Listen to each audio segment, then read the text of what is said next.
तो कैसे हो आप सभी लोग। Welcome back to new video. कहते हैं जब माता रानी का बुलावा आता है तभी माता रानी के पास जाया जाता है। और अगर आप लोगों का बुलावा आ चुका है और आप लोग जाना सोच रहे हैं लेकिन ये नहीं पता कैसे जाएं, कहाँ रुके, क्या खाए, कितना किराया आएगा, क्या खर्चा होगा, कौन सा रास्ता सबसे बेस्ट है, तो उसी के लिए मैं आज आप लोगों के बीच में आया हूँ। तो चलिए शुरू करते हैं इस वीडियो को माता रानी का नाम लेके। जय Mata Rani. First thing first, सबसे पहले कि कैसे जाएं। आप लोगों को कटरा पहुंचने का सबसे अच्छा और सस्ता माध्यम है ट्रेन। ट्रेन डायरेक्ट कटरा भी जाती है और जम्मू रुक के उसके आगे आपको कटरा के लिए दूसरी ट्रेन भी लेनी पड़ती है। आप लोग में भी अलग अलग जगह से आ सकते हैं। मे भी मैं आपको जहाँ से बता रहा हूँ वहां से ना हो तो मैं आप लोगों को दिल्ली से बता देता हूँ। दिल्ली से अगर आप डायरेक्ट जाएंगे कटरा के लिए बहुत सारी ट्रेनें चलती हैं। आप लोग IRCTC की साइट पे देख सकते हैं और स्लीपर का लगभग किराया 395 रुपीज होता है। और वैसे ही अगर आप जाएंगे दिल्ली तो जम्मू तो 365 ऑन एन एवरेज, थोड़ा ऊपर नीचे हो सकता है डिपेंडिंग ऑन द ट्रेन, तो वो आप लोग चेक कर लेना।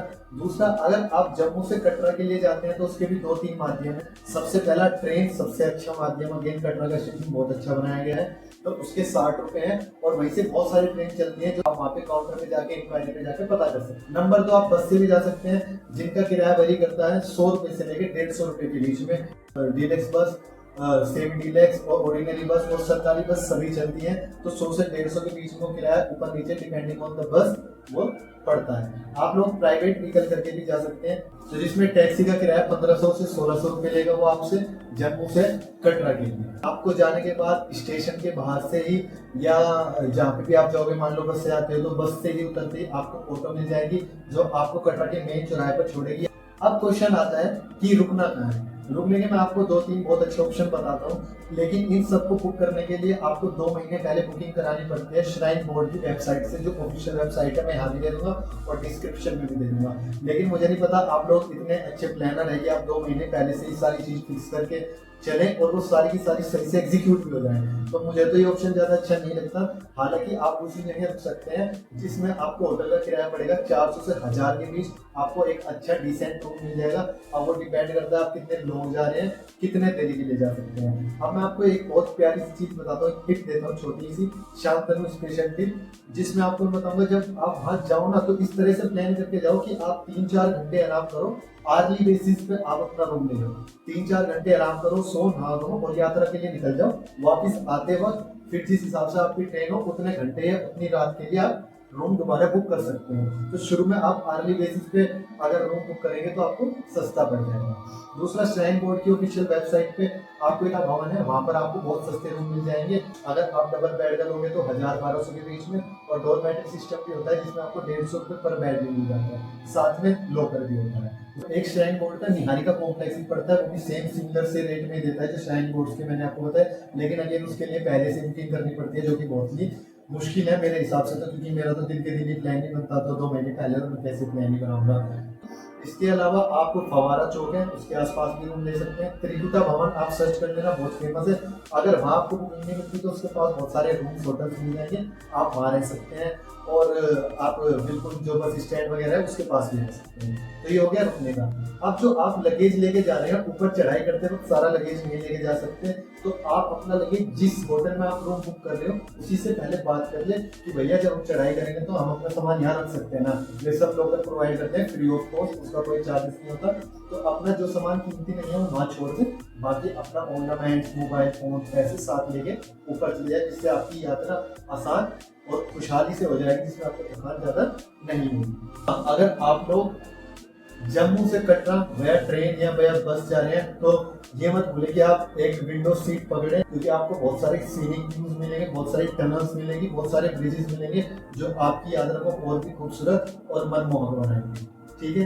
अब उसके बाद जब आप यात्रा शुरू करने के लिए जाएंगे तो आपका एक RFID कार्ड बन, एक तरीके का रजिस्ट्रेशन होता है जिसमें आपको अपना आधार कार्ड प्रोवाइड करना होता है। तो आधार कार्ड भी लेकर जाना है, जिससे वे रजिस्टर करते हैं और आपको एक कार्ड देते हैं, यात्रा कार्ड या यात्रा पर्ची भी बोलते हैं उसको। वहां से आपको कैरी करके ऊपर तक जाना है और वापस आते समय वापस लौटा देना है। उसको बनने के 6 घंटे के अंदर अंदर आपको यात्रा शुरू करनी पड़ती है। तो उसका बेहतर तरीका है कि जब आप यात्रा शुरू करने वाले हो तभी बनवाएं। कहाँ बनवा सकते हैं? कटरा का मेन चौराहा उसके पास भी बनता है और बड़ी आसानी से बन जाता है, कोई इतनी मुश्किलें नहीं होती, या फिर रेलवे स्टेशन पर भी बन जाता है। तो ये 2-3 जगह है जहाँ आप आसानी से और कन्वीनियंटली इस चीज को बनवा सकते हैं। अब जब आप यात्रा शुरू करेंगे तो यात्रा को शुरू करने के दो मेन मार्ग हैं, एक ताराकोट मार्ग, एक है बाणगंगा मार्ग। तो बाणगंगा मार्ग पुराना मार्ग है जिसपे घोड़े, खच्चर और ये सारी की सारी ये ट्रॉली वगैरह चलती है। और एक जो नया मार्ग है ताराकोट का मार्ग, वो अभी नया बना है और उस पे ये सब चीजें नहीं चलती, घोड़े वगैरह, खच्चर वगैरह नहीं चलते। तो आप उससे पैदल पैदल आराम से जा सकते हो कन्वीनियंट। अगर आप मेरी रिकमेंडेशन मानेंगे कि कौन सा रास्ता चूज करें तो सबसे पहले ताराकोट मार्ग को मैं रिकमेंड करूंगा। ताराकोट मार्ग से आपको ऊपर जाना होता है और ऊपर अर्धकुमारी पड़ती है, एक बीच का स्पॉट मान लीजिए 7 किलोमीटर दोनों साइड से, वहां से दोनों रास्ते एक हो जाते हैं, फिर भवन तक का रास्ता एक हो जाएगा। तो मेन चौराहे से अगर आप ताराकोट मार्ग के लिए जाएंगे तो पर ऑटो 210 रुपए लेता है, और अगर आप जाएंगे बाणगंगा मार्ग से तो 160 रुपए लेगा। अब ऊपर जब आप अर्धकुमारी पर पहुंच जाएंगे तो अर्धकुमारी की गुफा में दर्शन करने के लिए आपको अगेन पहले से अपनी बुकिंग करनी पड़ती है, 2-2 3-3 महीने पहले उसकी बुकिंग चलती है। और अगर आप वहीं पे कराएंगे इंस्टेंटली तो आपको वेटिंग टाइम मिलेगा लगभग 40-40 घंटे का। तो यदि आप आज पर्ची लेते हैं तो आपके दर्शन परसों होंगे। तो या तो इस हिसाब से प्लान करके जाएं कि आप पहले 2 महीने पहले बुकिंग कर लें, नहीं तो 3 दिन के लिए जाएं अगर आपको अर्धकुमारी जी के अंदर गुफा में दर्शन करने हैं। अगेन अर्धकुमारी से भवन का रास्ता 6 किलोमीटर का पड़ता है। रास्ते में आपको खाने पीने की, शौचालय की कोई भी दिक्कत नहीं आएगी, कि बल्कि आपको जो ताराकोट मार्ग बताया वहाँ पे लंगर की बहुत अच्छी सुविधा है। तो आप लोग वहाँ लंगर का प्रसाद जरूर खाकर जाएं, दाल चावल जरूर खाकर जाएं, और अपनी श्रद्धा अनुसार जितना भी आपको मानो डोनेट कर सकते हैं। वहीं पे बहुत सुंदर पार्क भी बनाया गया है जिसमें आप उनका फोटो खिंचवा सकते हैं और कुछ देर आराम कर सकते हैं। तो आपको इन चीज़ों की कोई दिक्कत नहीं होगी, खाना पीना, शौचालय, तो किसी चीज़ फिक्र करने की कोई जरूरत नहीं है, बहुत अच्छे से सुविधाएं बनाई गई हैं। उसके बाद अब बात कर लेते हैं कि घोड़े, खच्चर, इनके क्या क्या प्राइसेस हैं। अगर आप पाली से जाना चाहते हैं तो नीचे से लेके ऊपर भवन तक के 4,000 रुपये लगते हैं पर पर्सन पाली के लिए। और अगर आप भैरव तक जाना चाहते हैं तो 4500 रुपये। 2 वे टिकट होती है जाना और आना, 1 वे के 2000 हो जाएंगे। ऑब्वियसली वो आप नेगोशिएट कर सकते हैं उन लोगों के साथ। और इनके प्रीपेड काउंटर भी होते हैं जिसमें आप पहले से पहले आपको पर्ची कटवानी पड़ती है, तब आपको पालकी से जाना पड़ता है। अगेन आपको काउंटर खुला मिले ना मिले, उतने अवेलेबल हो या ना हो, ये भी कन्वीनियंट नहीं है। आप वहीं पे जाके डायरेक्ट पालकी वालों से बात कर सकते हैं और अपना प्राइस नेगोशिएट कर सकते हैं। मैंने आपको एक आइडिया दे दिया है तरीके की, जो आपने छोटे बच्चे देखे होंगे घुमाने के लिए, टहलाने के लिए होती है, वही चलती है वहाँ पर। और अगर आप वो लेके जाएंगे तो आपको अर्धकुमारी तक देने पड़ेंगे 600-700 रुपये, और अगर उससे ऊपर जाओगे तो 1200-1300 रुपये बच्चों के रेट है। अगर किसी का वेट ज़्यादा है या कोई बड़ा बुजुर्ग है उसके रेट वेरी कर सकते हैं। तो again depending on the season, demand और कितना वेट है, तो उस पर डिपेंड करता है। आपको एक आइडिया मैंने छोटा सा दे दिया। तो मंदिर 24 घंटे खुला रहता है, किसी भी टाइम आप जाके दर्शन कर सकते हैं। सिर्फ 2 टाइम के लिए भीड़ को या लोगों को रोक दिया जाता है, सुबह 6 बजे से लेकर आप 8 बजे तक, और शाम को भी 6 से 8 के बीच में, क्योंकि उस टाइम आरती होती है तो उस टाइम अंदर नहीं जाने देते। बाकी टाइम आप किसी भी टाइम जाके आप दर्शन कर सकते हैं। दर्शन के लिए अगर कम भीड़ है तो लगभग आधा घंटा लगेगा, और अगर ज़्यादा भीड़ है तो फिर 2-2 3-3 घंटे भी लग सकते हैं। कुमारी से भवन के लिए और भवन से अर्धकुमारी के लिए बैटरी की कारें भी चलती हैं, लेकिन उनके लिए भी पर्ची लेनी पड़ती है। और दिन में सिर्फ 4 गाड़ियाँ चलती हैं, जो कि बहुत डिफिकल्ट है आपको उसमें सीट मिले या ना मिले। उनके रेट है, अगर आप नीचे से ऊपर जाओगे अर्धकुमारी से भवन के लिए तो 354, और अगर ऊपर से नीचे आओगे यानी कि भवन से नीचे की तरफ आओगे अर्धकुमारी तक तो 256 रुपये। ऊपर जाने के बाद आपको ऊपर भी रूम्स वगैरह मिलेंगे, वहीं पे श्राइन बोर्ड से ही बुक होते हैं, जो कि बहुत मुश्किल है। अगर आपको बुकिंग नहीं मिलती और आपको ऊपर ही रुकना है, आप नीचे नहीं आ सकते तभी के तभी, तो बड़े बड़े हॉल भी बनाए गए हैं जिसमें आप सब लोगों के साथ मतलब नीचे ही सोना पड़ेगा आपको। और 100 रुपये के आपको कंबल भी प्रोवाइड करते हैं। रात को ठंड हो जाती है ये एरिया में, तो आपको वहाँ पे 100 रुपये में कंबल मिलेंगे। और जब आप कंबलों को सुबह वापस करेंगे तो वे 100 रुपये भी आपको वापस मिल जाएंगे। तो दर्शन करने के लिए ऊपर जाएंगे तो ऊपर ही आपको प्रसाद मिलता है 50-100 रुपये का। वहीं पे दुकान है, वहीं पे आपको पता चल जाएगा, आप किसी से पूछ सकते हैं। फिर आप दर्शन करने के बाद भैरव तक भी जा सकते हैं। भैरव तक के जाने के जो पालकी घोड़े होते हैं उनके चार्जेस थोड़े ज़्यादा है, ऊपर है। पालकी वगैरह के लिए उनके लिए वे 800-800 रुपये मांग लेते हैं, तो आप अगेन आपको नेगोशिएट करना पड़ेगा। घोड़े के रेट भवन से लेके ऊपर तक भैरव तक जाने के लिए 300 से 400 रुपये होता है, और रोप वे की टिकट 100 रुपये होती है, जो आपको वहीं पे मिल जाएगी। और आप ऑनलाइन भी बुक करा सकते हैं, लेकिन रात में रोप वे नहीं चलता है, दिन में चलता है, तो आप दिन से ही सिर्फ रोप वे का यूज कर सकते हैं। बेस्ट टाइम क्या है वैष्णो माँ के दर्शन करने का? तो वैसे जनरली तो 12 के 12 महीने बेस्ट है, जब माता रानी बुलाए वही बेस्ट है। लेकिन अक्टूबर से मई जून तक बेस्ट टाइम रहता है, क्योंकि इस टाइम पे बारिश कम होती है बाद में फिर मौसम चेंज होता है तो बारिश ज़्यादा आने लगती है, तो उसमें थोड़ी डिफिकल्टी होती है ट्रैक करने में। आप डायरेक्ट ऊपर भवन तक हेलीकॉप्टर से भी जा सकते हैं, जिसका एक साइड का प्राइस 2100 रुपये है, दो साइड का 4200 रुपये हो जाता है। हेलीपैड बने हुए हैं तो आप वहाँ से भी जा सकते हैं। मेन चौराहे से 2 किलोमीटर नीचे हेलीपैड बना हुआ है, वहाँ से आप कश्मीर रोड पे जाएंगे तो आपको हेलीपैड मिल जाएगा।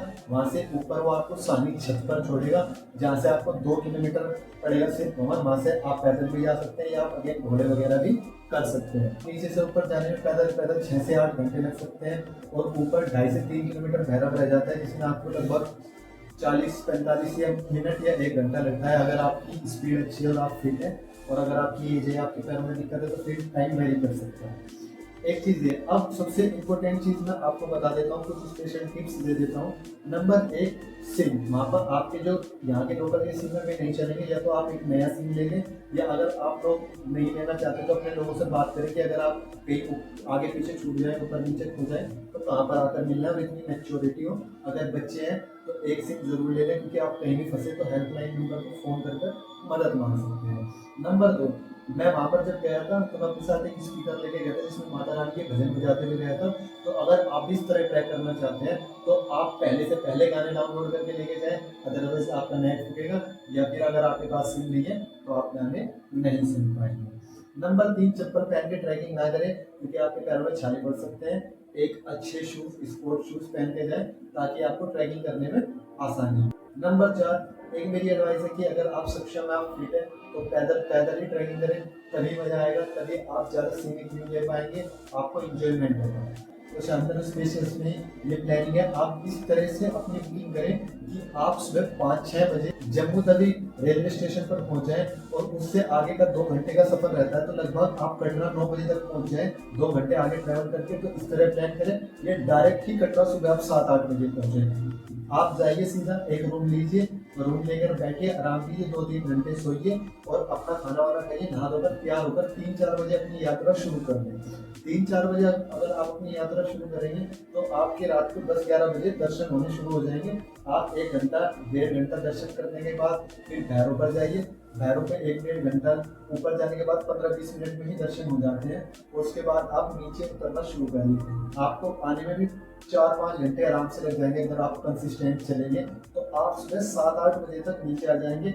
नाश्ता कीजिए, नाश्ता करके अपना दोबारा अगेन रूम में सो जाइए, और 12-1 बजे उठ के आप फिर कटरा गइए। एक बहुत अच्छा वहाँ पर बाजार है, जिसमें आप अपने सगे संबंधी दोस्तों के लिए प्रसाद ले जाना, ड्राई फ्रूट्स ले जाना, या कोई भी गिफ्ट ले जाना, माता रानी की फोटो ले जाना ना भूलें। उसको विजिट करिए, 4-5 बजे तक वहाँ होंगे, और फिर उसी टाइम पे थोड़ी सी दूर पे अपनी इस तरह से ट्रेन बुक करिए रात के समय 9-10 बजे। अगर जम्मू से है तो टाइम से निकल जाइए 5-6 बजे कटरा से, जम्मू पहुंच कर अपनी ट्रेन पकड़िए, या फिर कटरा से ही अपनी डायरेक्ट ट्रेन पकड़ के अपने घर की तरफ आ जाइए। सो आई होप आप लोगों को पूरी इन्फॉर्मेशन मिल गई होगी। आप लोगों का अगर यात्रा का मन है तो आपकी यात्रा मंगलमय हो, मेरी शुभकामनाएं आप लोगों के साथ है। आई होप आप लोगों को वीडियो पसंद आई होगी, तो लाइक शेयर सब्सक्राइब